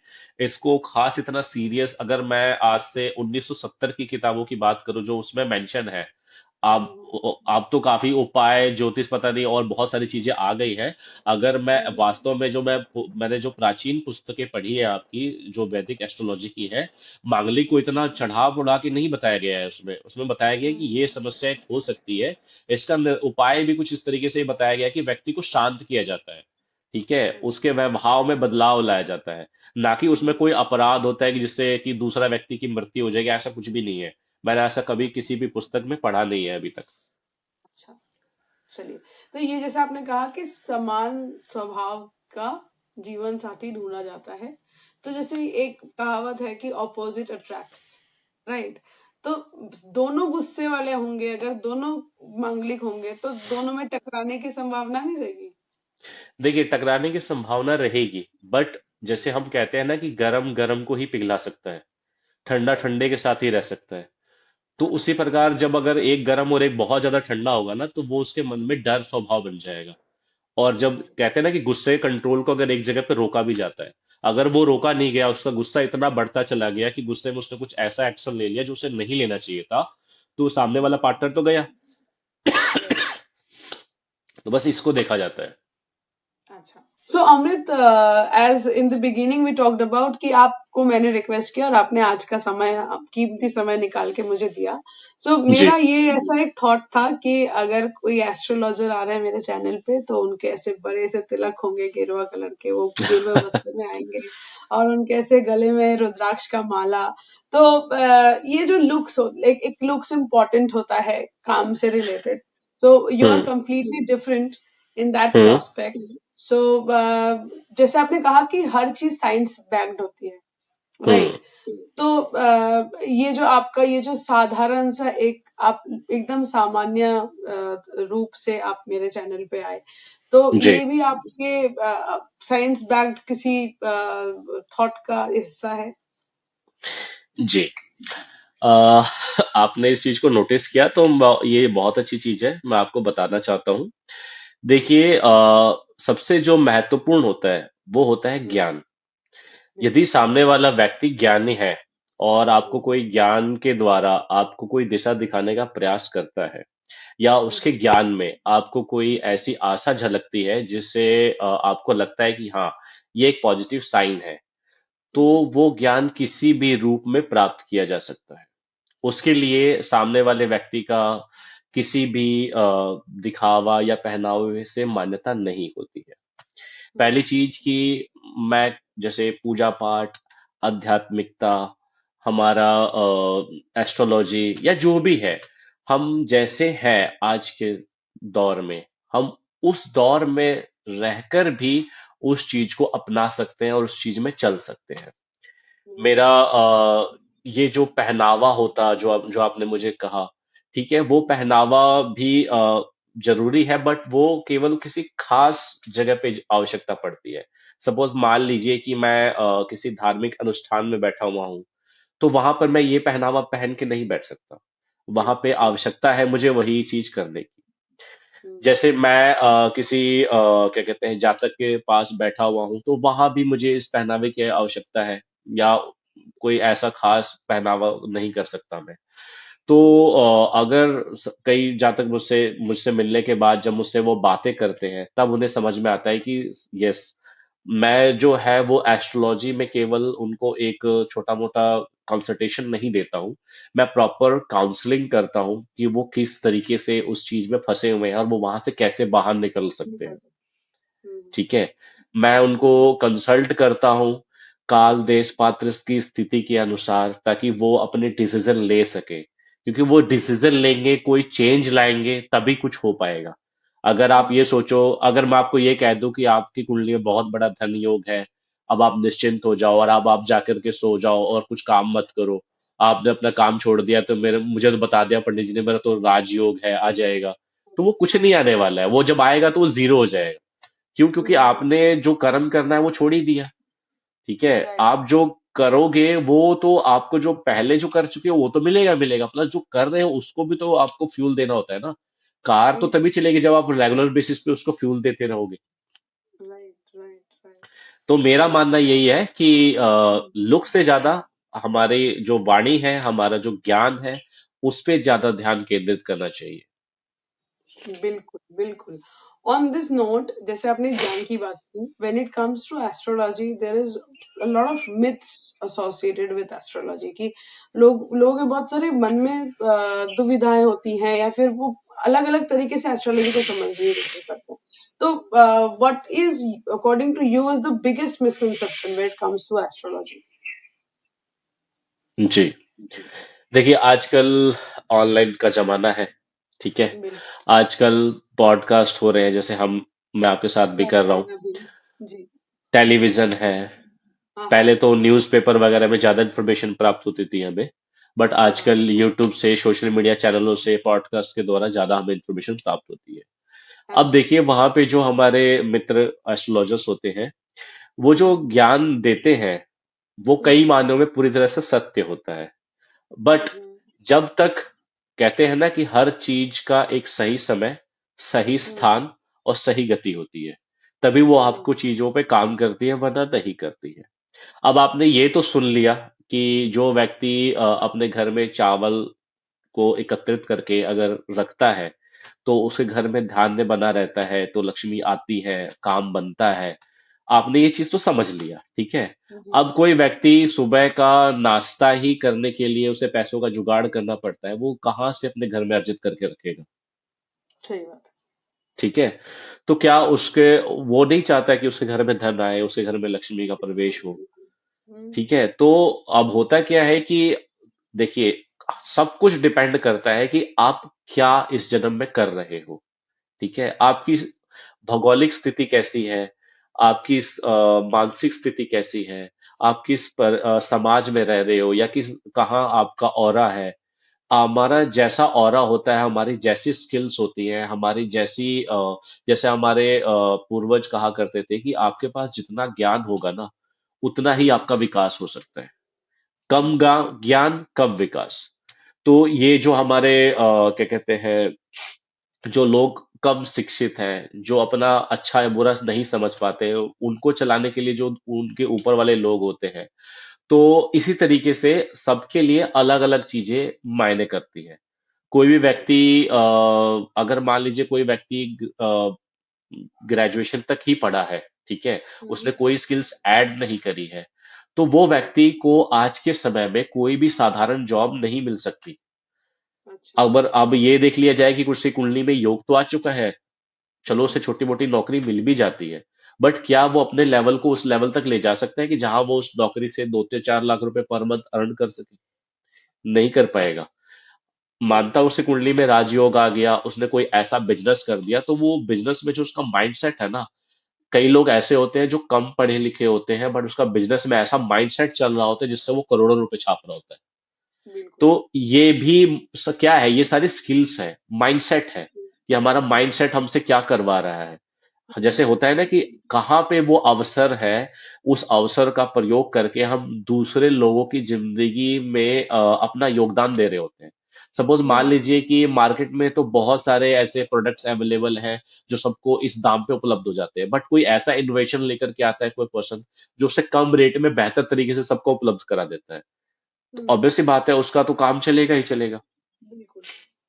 तो एस्ट्रोलॉजी जो है, वो अगर आप अपनी कुंडली में इस तरीके के योग देखो कि आप ऐसा क्या काम करो जिससे आप, और वो योग ऐसा निर्माण करने का प्रयास करें जिससे आप विकसित हो सको। हम्म मान लीजिए आप ना, आपकी कुंडली में योग बना हुआ है एक टीचर बनने का, बट आप टीचर बन ही नहीं रहे हो, आप कुछ और काम में लगे हुए हो, तो उसमें कम सफलता हासिल होता है। हालांकि आप प्रयास करोगे तो कुछ बन जाएगा, बट आप जिंदगी में सेटिस्फैक्ट नहीं रहोगे उस चीज से। ये मैंने देखा है। तो कोई उपाय कर देने से, या कोई चीज अपने पास रख लेने से, या कोई कुछ चीजें कर देने से विकसित नहीं होता है व्यक्ति। वास्तव में विकसित विकसित तभी होता है जब वो अपनी स्किल्स को डेवलप करता है, अपने ज्ञान को बढ़ाता है, लोगों से हम्म संपर्क करता है, अपनी कम्युनिकेशन स्किल्स बेटर करता है। ठीक है। हम्म आप साइंस, मैंने जैसे शुरुआत में भी आपसे ये कहा था कि हमें साइंस को ध्यान में लेकर के आगे बढ़ना है। ट्रू। तो इस तरीके से तो होता है। बिल्कुल। तो जैसे आपने कहा कि एक इंसान की वास्तविक जो स्थिति होती है, जिस सिचुएशन में वो इंसान इस समय है, और उसकी जो मानसिक स्थिति होती है, तो जैसे एक शरीर है तो उसका एक वास्तविक उसका स्टेट है, and a mental state is also there, a physical state and a mental state. तो एस्ट्रोलॉजी से जब हम बात करते हैं, या फिर हम जब एस्ट्रोलॉजी की बात कर रहे हैं, तो क्या ऐसा पॉसिबल है कि if a person is meant to do something else, जैसे आपने कहा कि वो टीचर उसको बनना था लेकिन वो बिजनेस में चला गया, तो उसको ऑब्वियसली जो उसको सफलता मिलनी चाहिए वो नहीं मिल रही है, राइट? तो ऐसा हो जी। सकता है कि एस्ट्रोलॉजी के जो जैसे आपने कहा कि हम उसको गाइड करेंगे, जैसे हमने शुरुआत से हम यही बात कर रहे हैं कि आपका जो सर्विस है या माई जन्म कुंडली का जो मेन मोटो है वो ये है कि लोगों का जीवन कैसे बेहतर हो सके. It's not a brand, you are not selling something, you are giving guidance to people to live a better life, right? तो क्या एस्ट्रोलॉजी सच में हेल्प करता है कि इंसान की मानसिक जो स्थिति है वो भी बेहतर हो, उसकी मेंटल हेल्थ, मेंटल फिजिकल जो कोरिलेशन होता है वो बेटर हो? देखिए, इसका मैं आपको एक उदाहरण के माध्यम से आपको समझाने का प्रयास करता हूँ। एक मेरे घर से नियर बाय एक मैं जिस एरिया में रहता हूँ, ये इंडस्ट्रियल एरिया भी है नियर बाय में। तो एक फैक्ट्री है जिनके ऑनर है, उनका विदेश में काफी अच्छा कारोबार है, यहाँ से मशीनरी सप्लाई करते हैं बाहर। और वो ये भी चाहते थे उनका जो बेटा है वो भी इस काम में उनका पूरा योगदान करे। ठीक है। ओके. अब उन्होंने जब अपनी बेटे की कुंडली मुझे दिखाई और पूछा कि इसका भविष्य कैसा रहेगा, ये मेरे बिजनेस को और कितना आगे ले जाएगा, तो मैंने उसकी कुंडली में देखा कि वो व्यक्ति बिजनेस के लिए नहीं, वो एक साधारण सी नौकरी के लिए बना हुआ है। हालांकि उसके पिता जो कि एक अच्छे व्यापारी है, तो ऑब्वियस सी बात है कुछ चीजें तो उसको ट्रांसफर होंगी, बट फिर भी उसकी जो कुंडली जो मुझे बता रही है वो एक मध्यम मतलब नौकरी करने वाले पेशे वाले व्यक्ति की बता रही है। तो जब उसके पिता ने उसको अपने गल्ले में बिठाया, ठीक है, वो उस तरीके के डिसीजन नहीं ले पा रहा था जिस तरीके के डिसीजन उसके पिता ले लेते हैं। वो उस तरीके का काम नहीं सीख पा रहा था जो उसके पिता बहुत ही कम उम्र में कर गए थे। तो वो कहीं ना कहीं बार बार उस चीजों से विचलित होता था। तब मैंने उससे पर्सनल लेवल पे एक बात करी। तो मैंने कहा, आपका नौकरी करने का मन करता है? तो कहता है, मेरा यस, मेरा नौकरी करने का मन करता है पापा, मुझे जबरदस्ती बिजनेस में बिठाए हुए हैं। अब मैंने उनसे कहा कि देखो, आपको अपना कारोबार तो संभालना ही होगा, तो आप ऐसे करो, अब आप आज से ये सोचना शुरू कर दो कि मैं अपने बिजनेस में अपनी नौकरी कर रहा हूँ और मैं अपना खुद की नौकरी कर रहा हूँ। और आप जो भी काम करोगे नौकरी के हिसाब से करोगे। और आप ये सोचो कि आप अपनी नौकरी में प्रमोशन कैसे लोगे, आप अपनी नौकरी में इंक्रीमेंट कैसे कराओगे, औरों की सैलरी में कैसे इंक्रीमेंट कराओगे। तो इस तरीके से आप अपनी मेंटेलिटी को चेंज करना शुरू कर दो। तो उसने वही चीज करी। जब वही चीज करी तो उसका मन शांत हो गया। जब शांत हो गया तो उसके फैसले धीरे धीरे कंपनी को सपोर्ट करने लग गए। क्यों? क्योंकि उसने अपने मन, होता है ना कि मन के से ही हमारे दिमाग में खुशी, हमारे मन से ही दुख, हमारे मन से ही सारी चीजें बननी शुरू होती है।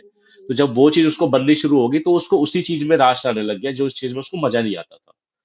तो जो हमारी कुंडली में जो जो हमारा डी टैन होता है, जिसे हम एक वर्क पार्क कहते हैं हमारी लाइफ का, तो उसमें ज्यादातर जो लग्नेश होता है और जो हमारा कर्म स्थान होता है, जिस जो 10th हाउस होता है, उसका लॉर्ड काफी हद तक इस चीज को मैनेज करता है कि वो क्या करने वाला है।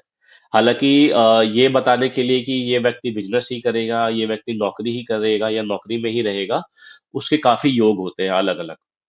आप केवल एक ही चीज को देख करके नहीं बताया जा सकता, क्योंकि जो एस्ट्रोलॉजी है इसमें बहुत सारे नियम है, बहुत सारे योग हैं।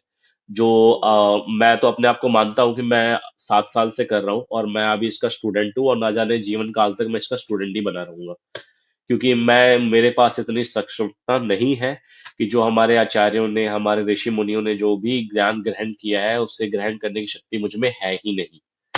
क्योंकि वो बहुत बड़े विद्वान थे जिन्होंने उस समय कम तकनीकी होने के पश्चात भी इतनी एडवांस तकनीक थी उनकी, जो उन्होंने बहुत सारे प्रेडिक्शन पहले ही कर दिए। और आपने ये भी देखा था कि मैं तो नाम नहीं लेना चाहिए, नहीं बोलना चाहिए, भगवान श्री रामचंद्र जी की अगर आप कुंडली देखें, जो कि तो उसमें बहुत सारे ग्रह टॉप योग के हैं। ऐसी कुंडली जिस जातक की आज के समय में किसी की हो तो बहुत राजाओं के समान जीवन व्यतीत करता है, परंतु उन्होंने स्वयं होनी ने उनसे चुनवाया या उन्होंने स्वयं होनी को आदेश दिया कि मुझे ऐसा ही करना है। तो उन्होंने वनवास जाना भी स्वीकार किया, सारे कार्य करके दिखाए। मनुष्य रूप में आकर के मनुष्य की तरह जो पीड़ा प्राप्त होती है उसको अनुभव करके दिखाया कि जब मैं परमात्मा होकर के भी मनुष्य रूप में आकर के पीड़ा प्राप्त कर सकता हूँ, तो हम तो वही अपना कर्म ही भोगने आए सब कोई। तो ये है सारा। जी, तो जैसे आपने कहा कि मन के हारे हार है और मन के जीते जीत, तो हमें अपना मन इतना मतलब इतना स्ट्रांग बनाने की जरूरत है अपने मन को, इतना स्टेबल देखिए, बनाने की जरूरत है। मैं आपसे एक चीज कहना चाहता हूँ। कुंडली में सारे ग्रह अच्छे हो और एक केवल चंद्रमा बिगड़ गया, तो वो हाँ। सारे ग्रहों को बिगाड़ देगा। आप कोई अच्छा, भी सुख नहीं ले पाओगे। ऐसा क्यों? क्योंकि चंद्रमा जो है वो आपके मन के कारक है, और ओके। सूर्य जो है वो आपके आत्म के कारक है। आत्मा अच्छा। और मन, अगर ये दो चीजें खराब हो गई तो बाकी सब कुछ भी काम नहीं करेगा। अच्छा। अच्छा, तो मतलब तो इसीलिए ज्यादा कुंडली मन में, चंद्रमा। जी, इसीलिए कुंडली में जो लग्न होती है हमारी, ये बहुत बड़ा मिथ है लोगों को कि जो कोई सूर्य लग्न से देख लेता है या चंद्र लग्न से देख लेता है। वास्तव में तीन लग्नें होती हैं। एक वो लग्न होती है जो आपके जन्म के टाइम में पूर्वोत्तर की तरफ क्षितिज में उदय हो रही होती है। एक तो वो जो नंबर लिखा होता है आपके फर्स्ट हाउस में, एक तो वो आपका लग्न हो गया। उसके बाद सूर्य जिस राशि में होते हैं वो आपका एक लग्न बनता है, और चंद्रमा जिस राशि में होते हैं वो भी आपका एक लग्न बनता है। अच्छा। तो तीन लग्न से के द्वारा कुंडली को देखना चाहिए। और इसमें भी एक ऐसा नियम है कि अगर मान लीजिए कि, जैसे कि मैं एक उदाहरण के तौर पर बताता हूँ, इसको रियलिस्टिक मत लीजिएगा। हम्म। दो श्रेणियां हैं। एक श्रेणी है देव की और एक श्रेणी है असुर की। पहली हाँ। श्रेणी में जो देव है, देव में आते हैं आपके सूर्य, चंद्रमा, मंगल और गुरु बृहस्पति। और असुर वाह। श्रेणी में आते हैं आपके गुरु शुक्राचार्य, शुक्र जिन्हें हम कहते हैं, हम्म। और राहु केतु, बुध और शनि। अब सपोज मान लीजिए कि आपकी जो राशि आई वो राशि आई, 3 नंबर आई, मिथुन आई। ठीक है। हम्म। और आपने हम्म। अपनी कुंडली मिथुन के हिसाब से देखना शुरू कर दिया। ठीक है। जी। अब यहाँ पे क्या हुआ कि एक समय आता है जहां पर आपकी बुध की महादशा है और शुक्र की अंतर्दशा है। ठीक है। अब जब मिथुन लग्न हुआ तो आपका क्या कहते हैं, शुक्र तो टॉप क्लास के होने चाहिए आपके लिए, क्योंकि त्रिकोण के स्वामी बन जाते हैं। तो हम्म। और पता चला कि आपके जीवन में सबसे बड़ा शारीरिक और मानसिक कष्ट इसी समय चल रहा है। हम्म। अब आप एस्ट्रोलॉजी को दिखाते हो कि ऐसा क्यों हो रहा है, जबकि हम्म। मेरे तो कुंडली दिखाई थी तो मुझे पता चला या मेरी कुंडली के हिसाब से तो बहुत टॉप का समय होना चाहिए, क्योंकि मेरे केंद्र और त्रिकोण का समय है ये तो। और ये तो राजयोग होता है, लक्ष्मी नारायण योग होना चाहिए बुध और शुक्र का। तो पता जब देखने में पता चलता है कि जो सूर्य है वो सिंह राशि में है और जो चंद्रमा है वो धनु राशि में है। अब यहाँ पर आपको जो अपनी कुंडली देखनी चाहिए वो सूर्य और चंद्रमा के हिसाब से देखनी चाहिए। यानी जो बुध और शुक्र आपके लिए शुभ देख रहे पा रहे थे 3 नंबर राशि के अनुसार से, वो दोनों अशुभ हो गए यहाँ पर। दोनों अच्छा। अशुभ फल देंगे, क्योंकि धनु और क्या कहते हैं सिंह राशि के लिए बुध और शुक्र, बुध सम हो जाते हैं सिंह राशि के लिए और शुक्र शत्रु बन जाते हैं वहां पर। तो वो दोनों कैसे कैसे आपको अच्छे रिजल्ट्स दे सकते हैं। तो अच्छा, ये तो बहुत नेगेटिव सोच हो समझ सकता है। करके, हाँ, बहुत ही सोच समझ करके देखना चाहिए। क्योंकि लगने एक नहीं, लगने तीन होती है। और जब जो भी कोई एस्ट्रोलॉजर जो अच्छे से देखता है वो हमेशा एक लग्न को नहीं, हमेशा तीनों को चेक करके ही देता है। अगर जिस मान लीजिए अगर किसी की कर्क लग्न आई, ठीक है, कर्क लग्न में अगर चंद्रमा धनु राशि में है, ठीक है, और कर्क लग्न आ गई, तो उसकी दैवीय श्रेणी ही होगी, क्योंकि एक तो 4 नंबर कर्क लग्न होगी और चौथा धनु राशि में जाने के बाद तो देवीय होगी। क्योंकि तीन में से दो का मत जिसकी तरफ होगा वही उसी आधार पर रिजल्ट देखना चाहिए। अगर आप एक के मत पे आधार पर रिजल्ट देखोगे तो हमेशा गलत निकलेगा। अच्छा। ओके, सो बहुत सारी ऐसी चीजें जो हमारे लिए मतलब जो हम साधारण लोग जिन्हें एस्ट्रोलॉजी का नॉलेज नहीं है उनके लिए आपने चीजें बहुत क्लियर करी। एंड ये जो चीजें है कि लग्न एक नहीं, लग्न तीन तरीके के से देखने चाहिए कुंडली हमेशा, तो ये भी एक नॉलेज है जो कि साधारण लोगों के पास नहीं होता। सो धन्यवाद उस चीज जी, का भी आपको। देखिए, ये मेरा बताने का पर्पस इसलिए भी था क्योंकि कई बार आप हम्म। लोग ज्यादातर जो प्रिडिक्शन देखते हो ना, वो केवल राशि के अनुसार देख लेते हो कि चंद्रमा जिस राशि में होता है, और आप केवल वही प्रिडिक्शन, चाहे ब्रॉडकास्ट हो, चाहे आपका टीवी चैनल हो, चाहे कुछ भी हो, आप केवल राशि के अनुसार ही देख लेते हो। और आप कोई उपाय भी कर बैठते हो, जब कोई उपाय कर बैठते हो तो कुछ चीजें बैलेंस रहती है, कुछ चीजें बिगड़ भी जाती है। तो उसका कारण जी। सबसे बड़ा यही होता है। जी।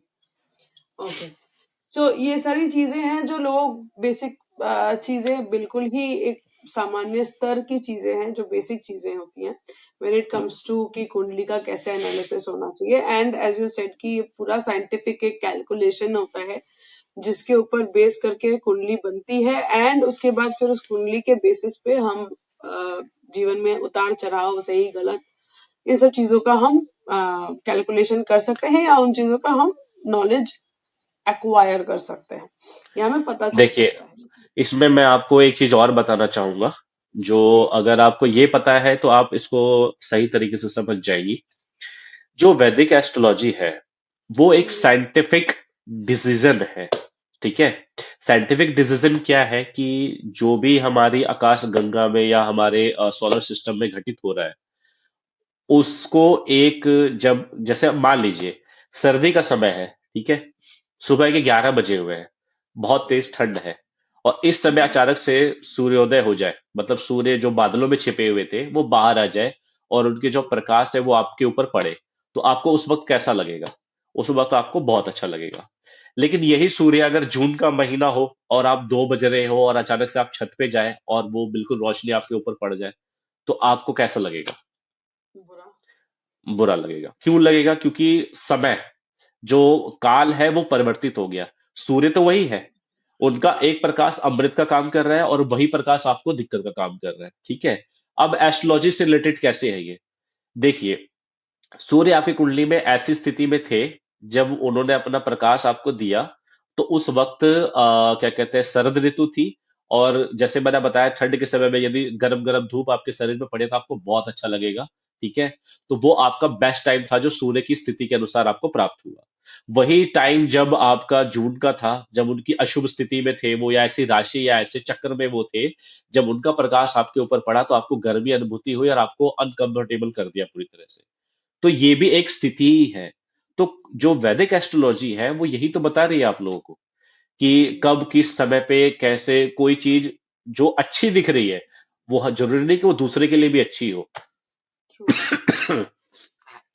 तो इस तरीके तो से देखना चाहिए। प्रेडिक्शन प्रेडिक्शन जरूरी नहीं है कि अगर राशिफल मेरा ये है तो वही मेरा जो प्रेडिक्शन कोई और करके दे रहा है कि इस राशि का ये आने वाला समय ऐसा रहेगा, तो जरूरी नहीं है कि वो वैसा ही रहे सबके लिए, क्योंकि राशि का हमेशा या कुंडली को हमेशा 3 लग्न से देखना चाहिए। आप यही जी इसी चीज पे आप बार बार चाह रहे हो कि एम्फोसिस करे, जो भी हमारे जातक हैं या जो भी इस चीज के बारे में सोच रहे हैं। जी। So, Amrit, we are at the verge of completing or concluding our conversation here. But I hmm would like to ask you one very interesting question that as 2026 has already knocked our door and we are into a new year, so मैं ये हम्म जानना चाहती हूँ कि ये जो साल है 2026, ये कैसा रहने वाला है इन जनरल सबके लिए, और हम क्या एक्सपेक्ट कर सकते हैं इस साल से इन टर्म्स ऑफ करियर हो गया, रिलेशनशिप हो गया, हेल्थ हो गया, etcetera. If you can just put some light on this. जी। आ, सबसे पहले तो मैं आपको ये बताना चाहता हूँ, ये जो नया साल है ये एक इंग्लिश कैलेंडर वर्ष का जो समापन और जो नया स्टार्ट 1 तारीख से आता है, वो इंग्लिश कैलेंडर वर्ष के हिसाब से है। हमारे लिए जो हिंदू और जो हमारे क्या कहते हैं शास्त्र के अनुसार जो हम अपना कैलेंडर देखते हैं, जब हमारे यहाँ नवरात्रि आते हैं ना चैत्र की, वहां से हमारा नया साल प्रारंभ होता है, ठीक है। तो अभी आप जैसे मान लीजिए कि ये तो ठीक है, हम जिस अवस्था में जहां रहते हैं या जिस समाज में हम रहते हैं, जो सारी दुनिया, हम दुनिया को भी अपने समाज के अंदर ही रखते हैं क्योंकि हम सबको एक साथ चलना होता है। कहते हैं ना, सबका साथ सबका विकास एक साथ होता रहे, तो उस हिसाब से चलते हैं जो दुनिया के साथ में अलाइन होकर के चलते हैं। तो हम भी अपना वही है कि अपना 1 साल का जो भी प्लान करते हैं वो उसी अकॉर्डिंग उसको बनाने की कोशिश करते हैं। जी तो जो 1 तारीख आने वाली है, अब सपोज मान लीजिए कि कोई भी चीज सडनली चेंज नहीं होती है।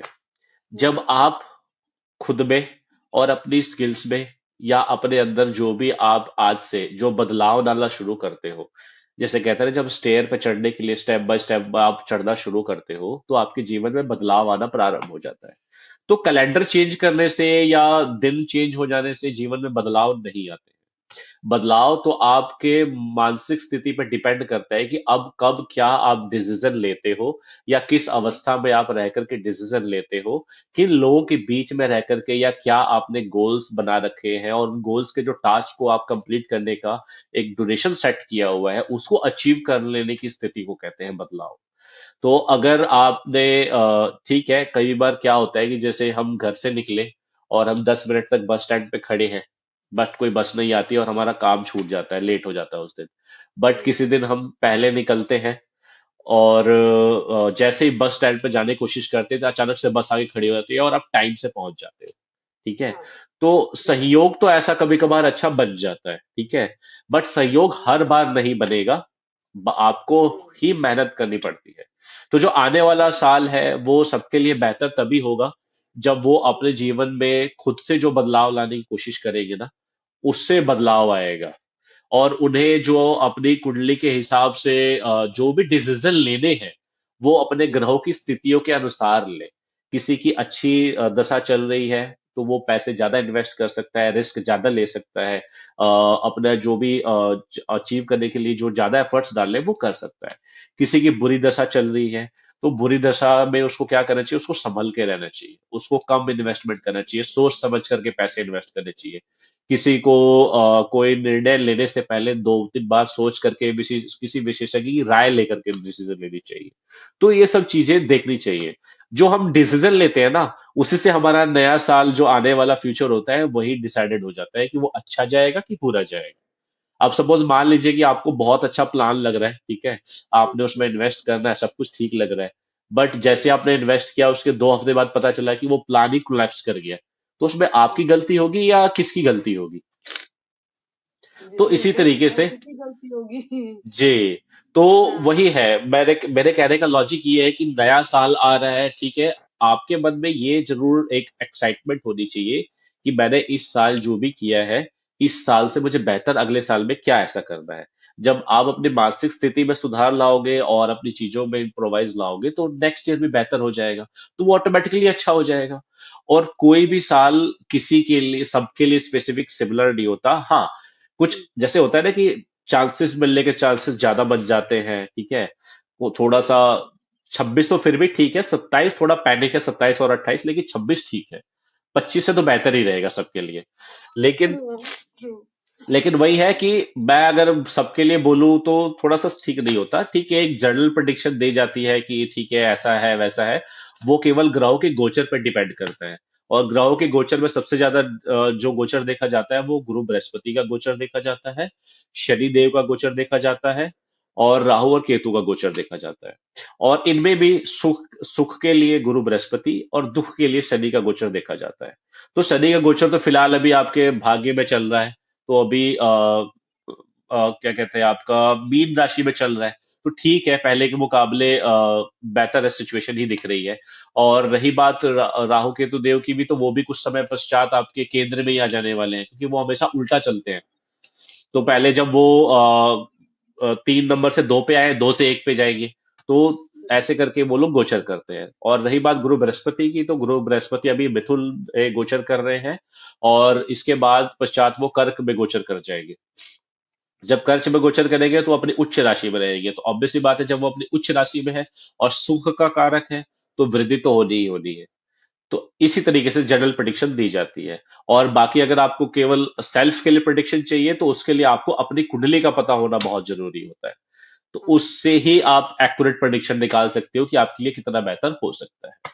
जैसे अगर मान लीजिए कि किसी के लिए सिंह लग्न बताया, ठीक है, और उसकी प्रेडिक्शन देख ली कि बहुत अच्छा बता रहा है 2000, क्योंकि सूर्य का साल आ रहा है 2026, वो न्यूमरोलॉजी के हिसाब से आ रहा है, क्योंकि अगर आप 2026 को जब आप टोटल करते हो, 2 और 2 और 6 को, तो टोटल 10 आता है। 10 का मतलब एक, तो वो एक नंबर सूर्य का होता है।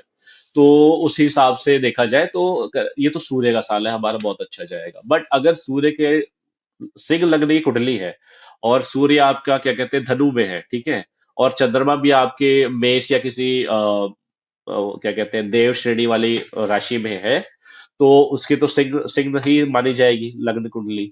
अब लग्न कुंडली में जो उसकी दशा चल रही है, वहां पे दशा यदि मार्केट शनि की चल रही होगी, जो कि रोगेश भी बनते हैं और वहां पे आपके सेवंथ हाउस के स्वामी भी बनते हैं, और उनकी दशा चल रही है, प्लस आपकी क्या कहते हैं उसके अंदर केतु के अंदर दशा चल रही है या राहु के अंदर दशा चल रही है, तो आप कैसे कह सकते हो कि बहुत ही अच्छा जाएगा सिग्नल नगले के लिए?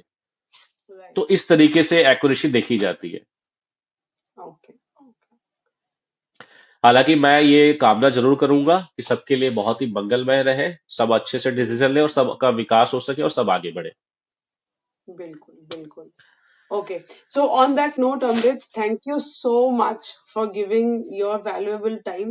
आप बहुत व्यस्त रहते हैं, फिर भी उस व्यस्तता में भी आपने हमारे लिए समय निकाला, स्टोरीज विद नवनीता में आने का आपने निर्णय लिया। सो उम्मीद यही है कि इससे आपके और हमारे दोनों के कर्म स्थान में विकास हो। जी ऑन दैट नोट हम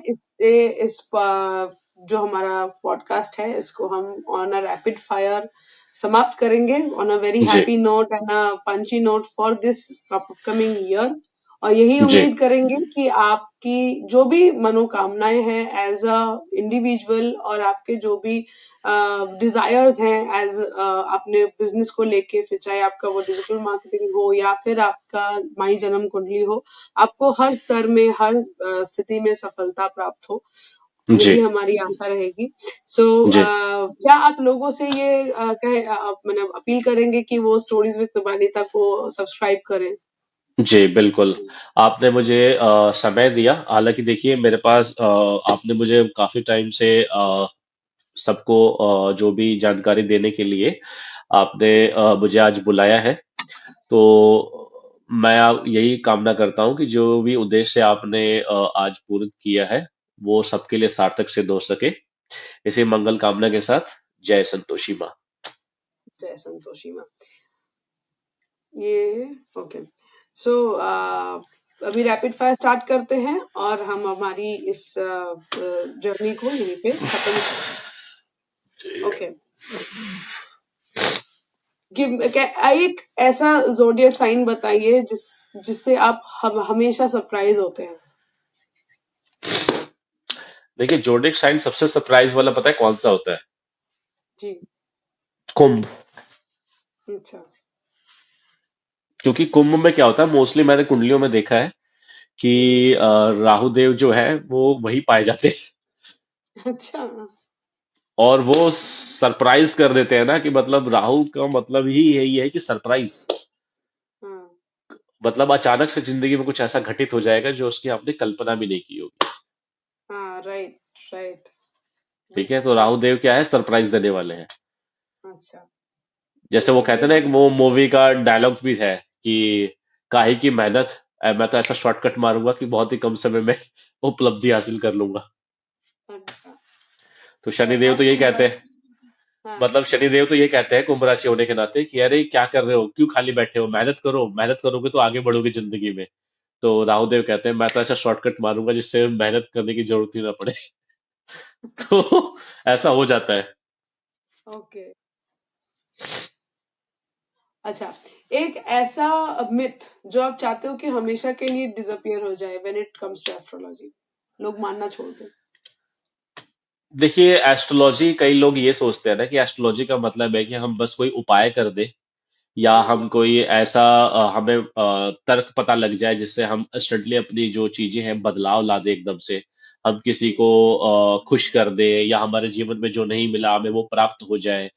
तो ये जो चीज है ना, ये इसी मेंटालिटी की वजह से ना चीजें लोग मिसयूज भी करते हैं इस चीज का, और इसी चीज की वजह से ज्यादातर लोग मतलब गलत लोगों की संगत में आ जाते हैं, जिसकी वजह से उनको मानसिक, शारीरिक और आर्थिक तीनों तरीके से परेशानी देखने को मिलती है। इसमें आपको बस करना इतना होता है कि आप खुद एजुकेटेड हो, आप खुद इतनी समझ रखनी चाहिए कि कोई भी चीज वैज्ञानिक रूप से काम करती है। ये एस्ट्रोलॉजी क्या है, एस्ट्रोलॉजी भी तो यही एक विद्या है ना जो वैज्ञानिक रूप से प्रमाण देती है कि अब इस स्थिति के अनुसार ये परिवर्तन आ सकता है। बट जैसे कहते हैं ना कि वेदर, कि आज आसमान में बादल छाए रहने की आशंका है। अब वो छाए है नहीं है, वो तो होते भी हैं और नहीं भी होते हैं। बट उसके अनुसार आप मान लीजिए आपके घर का काम चल रहा है, आपको वो करानी है, लेंटर लगवाना है, और आपने ये पढ़ लिया कि आज तो बारिश होने की संभावना है। अब आपने ऊपर मौसम की तरफ देखा नहीं, आज लेंटर का काम नहीं करेंगे, कल करेंगे। पता चला आज बारिश नहीं आई, कल बारिश आ गई। ट्रू। तो आपका तो काम बेकार हो गया ना। तो आपको क्या देखना है उस वक्त? मौसम देखेंगे ना आप, ऊपर की आसमान कैसा क्लियर है, बादल आए हैं कि नहीं आए हैं। ट्रू। तो ये थोड़ा सा जो हमारा सोचने, हम एजुकेटेड पर्सन है, तो एजुकेशन का मतलब यही होता है कि सोचने समझने की शक्ति का विकास होना। जब हमारे पास सोचने समझने की क्षमता अधिक होती है ना, कि सामने वाला हमारा कैसा प्रयोग कर पा रहा है, तो उसी चीज के लिए हम ये एजुकेशन करते हैं। तो अगर कोई बिना जाने सोचे समझे अपने घर की दिशा को ऐसे से ऐसे कर दीजिए, या काले कलर को छोड़ के पीला कलर ले लीजिए, नीले को छोड़ के बैगनी ले लीजिए, ऐसा करने से कुछ नहीं होता है। जो भी करना होता है वो आपके डिसीजन से ही होता है। मानता हूं कि आपके कुछ चीजें गलत होती है, जैसे कहते हैं ना कि जहां पे प्रकाश है, तो वहां पे अगर आप कपड़ा ढक देंगे तो प्रकाश अंधकार में बदल जाता है, वो चीज गलत है। लेकिन अगर आप ये कह दो कि हर जगह ही प्रकाश कर दो तो आपको बहुत अच्छे से दिखाई देगा, तो वो ज्यादा प्रकाश आपको धुंधला भी करा सकता है। ट्रू। तो ये चीजें होती है। तो इन सब चीजों को छोड़ करके एस्ट्रोलॉजी का मतलब ये है कि आपकी कुंडली के अंदर जो नक्शा बना हुआ है आपके ग्रहों के हिसाब से, उस पे आप देखिए कि वो दिशा किस ओर दिखाई दे रही है। आप केवल उसी दिशा की ओर बढ़े, और जब भी ऐसा लगे कि सही समय आया हुआ है फैसले लेने का, या सही निर्णय आया हुआ है, तो उस समय आप निर्णय लीजिए, उसी समय फैसला कीजिए। तो जाकर के ये चीज अच्छे से काम कर पाती है। एस्ट्रोलॉजी का मतलब कोई जादू नहीं है, एस्ट्रोलॉजी का मतलब कोई चमत्कार नहीं है।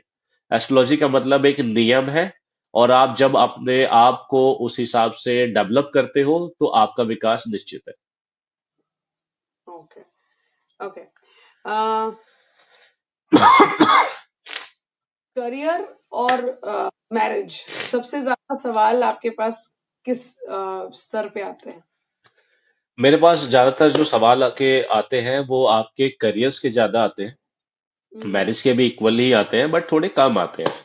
करियर के ज्यादा आते हैं, और करियर में मैंने मोस्टली लोगों को देखा है कि नौकरी हिसाब किताब होता है उन लोगों का, बट कईयों में बिजनेस योग बहुत अच्छे होते हैं। बट चूंकि वो व्यक्ति के पास वो संसाधन नहीं है, वो मतलब योग, अगर किसी को मान लीजिए वो बिजनेस ही का लाखों रुपए से स्टार्ट हो सकता है और वो व्यक्ति उसमें सक्षम ही नहीं है, तो मैं उसे उस चीज पे जाने की हिदायत नहीं देता हूँ जब तक कि वो थोड़ा बहुत सक्षम ना हो जाए। हालांकि जब कुंडली में योग बनते हैं तो वो इंसान को अपने आप खींचना शुरू कर देंगे कि अब आपको ये काम ही करना है। वो वैसे माइंडसेट देने की कोशिश करेंगे उसको। जैसे दिमाग में, जैसे आपको अचानक आपके दिमाग में 5 साल हो गए, आपने कभी कार लेने की नहीं सोची, अचानक ही आपके दिमाग में क्यों आया? क्यों? क्योंकि अब शुक्र की दशा आ गई, या शुक्र की अंतर्दशा आ गई। तो शुक्र क्या है? वाहन का कारक है, तो वो वाहन दिलवाने की कोशिश करता है। तो इसी तरीके से हमारे मन में ना जब समय आता है तो वो चीज करवाने की कोशिश की जाती है। बस आपको अगर उस समय पर सही गाइडेंस मिल जाए तो आप उस काम को कर पाओगे। Great, great. Okay, so one daily habit that helps you stay grounded. देखिए, इसमें सबसे बड़ी चीज ये है कि सबसे पहले तो आपको अपने माइंडसेट को इस तरीके से रखना है कि हर एक चीज बैलिस्टिक है, मतलब एक समय के साथ खत्म हो जाएगी। ठीक है? Right. वो कुछ समय ही आपको देने के लिए मिली है। जो आज आपका है वो किसी और का होकर के रहेगा। आपने अपने जीवन में नए लोगों को जन्म लेते हुए देखा होगा, और बुजुर्ग लोगों को जाते हुए भी देखा होगा। तो दिमाग में ये कामना रखो कि जो जिंदगी मिली है वो एक्सपीरियंस करने के लिए मिली है, और आपको अपने काम से दूसरों की जिंदगी को बेहतर करने के लिए अगर आप सोचोगे तो वो चीज आपको शांत रखेगी। कभी भी आपको ये नहीं देखना है कि आपके पास जो आ गया वो बहुत ज्यादा है। तो आप ये बहुत बड़ी गलती कर रहे हो। क्यों? क्योंकि आपसे बहुत बड़े बड़े बहुत अच्छे पौधे पे पहुंचे हुए हैं, और उनको गिरने में भी समय नहीं लगता है जब गिरने का टाइम आता है। Right. तो अगर आप ये सोचते हो कि आज आपको कुछ प्राप्त हो गया है और वो बहुत अच्छा है, बहुत अधिक है, वो कभी नहीं जाएगा, तो ये फॉल्स है। हर किसी चीज की एक्सपायरी होती है, और जब वो एक्सपायर होती है तो वो मौका नहीं देती उस चीज को संभलने का या करने का। लेगेसी प्राप्त की जा सकती है, बस लेगेसी को मेंटेन करना एक कला है। वो कला समय के हिसाब से परिवर्तित होती रहती है। बिल्कुल। Okay, so Amrit ji, thank you so much for breaking the myths and letting the viewers know कि कर्म और विज्ञान ये दो ऐसी चीजें हैं जिसे हम पीछे नहीं छोड़ सकते. हमें अपने जीवन में विज्ञान और कर्म को साथ में लेके चलना है. अगर हम चाहते हैं कि हमारा जीवन बेहतर हो तो हमें अच्छे कर्मों का पालन करना है और उसी के साथ साथ हमें जीवन को वैज्ञानिक रूप से मतलब विच इज साइंटिफिकली करेक्ट उस लॉजिक से हमें जीवन को जीना है. Right. Ji So on that note, Amrit ji, thank you so very much for coming on my show and spreading your knowledge, sharing your knowledge with the viewers. मैं ये उम्मीद करती हूँ कि ये जो हमारी डिस्कशन हुई या जो भी हमने यहाँ इस पॉडकास्ट में डिस्कस किया, इससे लोगों के मन के अंदर के बहुत सारे ऐसी चीजें, ऐसे सवाल या जैसा एस्ट्रोलॉजी का पॉडकास्ट होता है, ये बिल्कुल ही वैसा नहीं था. This was completely different, which you have illuminated with a proper in a proper way, letting people know कि जैसा आप कर्म करोगे वैसा ही आपको फल मिलेगा. आप जैसा पेड़ लगाओगे उसी पेड़ का आपको फल खाना है. सो बिल्कुल थैंक यू वेरी मच. मैंने बिल्कुल ही ऐसा मैं चाहती थी कि लोगों के पास एक रॉ नॉलेज हो, एक जो कि वैज्ञानिकली मतलब साइंटिफिकली जो कि बैक्ड हो और लोग इस चीज को समझे कि जो आपने भी अपने वार्तालाप के दौरान बताया कि हम ऐसा नहीं सोच सकते कि एस्ट्रोलॉजी कोई क्विक फिक्स है या फिर ये कोई मैजिक है. It is completely based on science and it is completely powered by the Vedic astrology हो या फिर कोई भी और एस्ट्रोलॉजी हो, उसका पूरा पूरा एक सही तरीके से उसकी गणना होना और चीजों का जैसा चीजें होनी होती है वैसे ही चीजें होती है. So you can not change it and you have to live by it. बस ये हो सकता है कि अच्छे कर्मों से आपका वो ड्यूरेशन या आपका वो जो भी बुरा वक्त है वो जल्दी खत्म हो और आप अपने जीवन में सफलता प्राप्त कर सके. सो जी on that note Amrit ji, thank you very much once again and I wish all the success to you and as a person and to your brand My Janam Kundli. आप इसी तरह लोगों के जीवन में रोशनी और प्रकाश फेरते रहें और लोगों के जीवन बेहतर बनाते रहें. ऑन जी दैट नोट, धन्यवाद. जय संतोषी.